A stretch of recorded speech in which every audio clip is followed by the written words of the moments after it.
Hey folks, and welcome to a new chapter on learning, memory, and amnesia.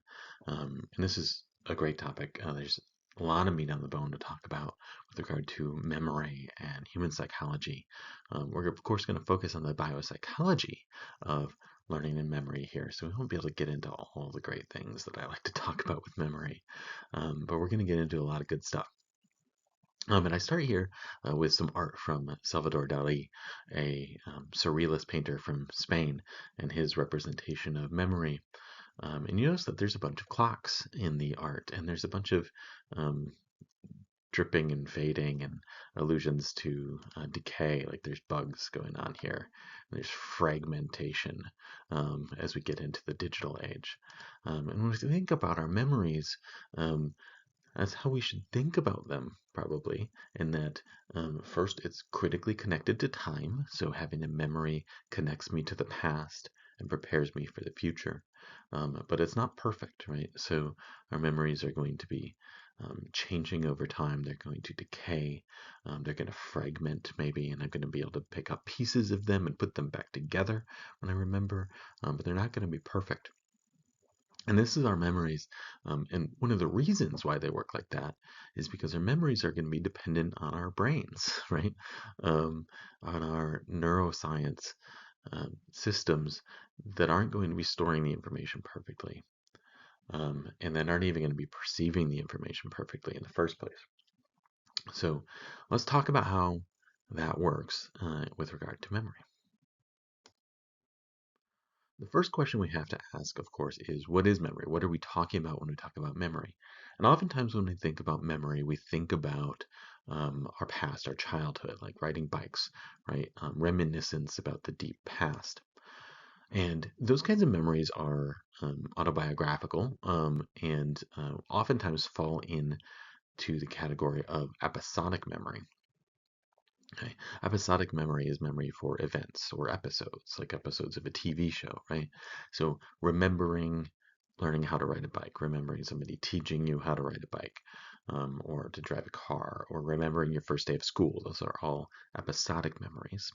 And that's one type of memory, but that's not all that we have in memory, right?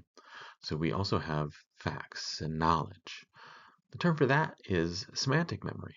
So your knowledge of what a bike is doesn't depend on you knowing who told you that in the first place, right? I might not know where I learned what a bike is, but I do remember what a bike is, right? So those are different memories, right? So remembering um, learning to ride a bike is episodic, and remembering what a bike is semantic. And there may be different neurological mechanisms for storing that kind of information or for retrieving it. And then as we think about bikes, right, we also remember how to ride a bike, right? So being able to ride a bike, picking up on that skill, is what's known as procedural memory. Okay, so picking up on the skill and then being able to demonstrate that skill, maybe it fades a little bit, but then you pick up on it again. That stored skill is procedural memory. And oftentimes we can't even say procedural memories out loud. Like, I can drive a car, but being able to tell you how to drive a car is difficult, which is why, parents and children get in fights when parents try to teach their kids how to drive a car, because you can't really put procedural memories in words very easily. So it's a different kind of thing, right?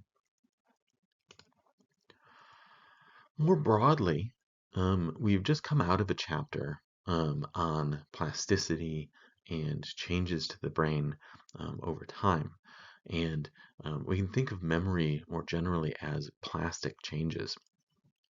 So, any change to your brain as a result of experience that you're going to store for later, that can be memory, right? That's going to change the way I process the world in the future. And experiences that I have that I remember later are going to have plastic changes to my brain. So we can make that connection here more broadly. And when we think about memory that way, we realize that memory researchers think about memory as basically everything. So everything in the past, remember time is critical, right? That you're maintaining in your brain, in your mind, after you're no longer sensing it. Okay, and this goes for Even basic things like, you go to the kitchen to get something and you forget what it was that you were going to get, right?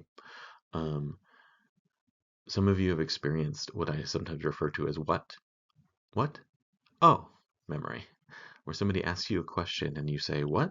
Because you didn't hear them, but then 2 seconds later, you hear them, right?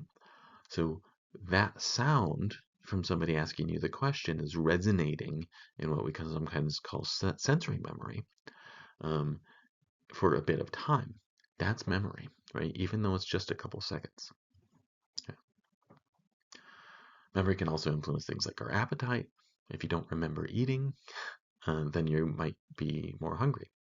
This happens to people with dementia as they get older. Even your personality, right? So even remembering that I'm the same person who grew up in Michigan, right?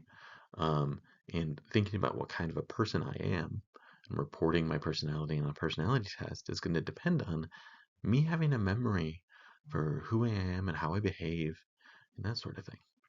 So memory is everything. Next question besides what is memory is the question of where is memory? And people looked at this question for a long time, and the answer was pretty elusive for a little while.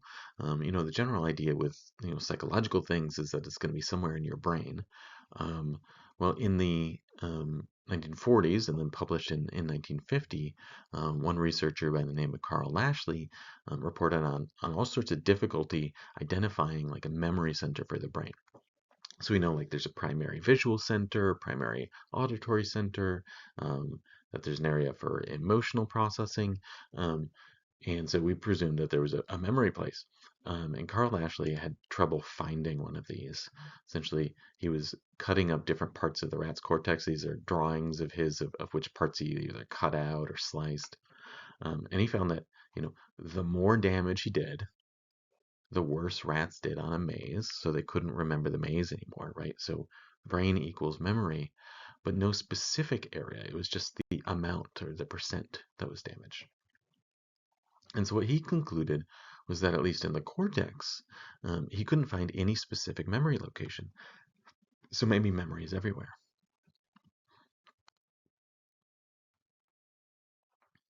That conclusion from Carl Lashley came to a bit of a screeching halt with the case of Henry Mollison, also published in the 1950s. So here's Henry Mollison. Sometimes you'll see him abbreviated as HM because when he was still alive, he was anonymous. Well, he's passed on now, and his family gave permission for his identity to be known. This was him. You see him as an older man. When he was a younger man, in the 1950s, this was him close to his death in 2008 or so. When he was a younger man, he had seizures, and he had the middle part of his temporal lobes removed on both sides. You can see here would be a normal brain, and here's Henry Mollison's brain, his actual brain. You can see all this gap pulled out. There's also a little bit of damage here. Is because they went in with a tool, sort of like underneath his eye, to pull out that part, and they did a little damage to the front. So, but you can see this huge area of his brain removed. In the case of Henry Mollison, taught us that there is at least one part of the brain, and also turns out to be more, at least one part of the brain that is critical for memory is going to be here in the middle part of our temporal lobes. We'll come back to Henry Mollison and talk about what his case shows us in terms of what memories is involved in that area of the brain and what memories are not involved in that area of the brain.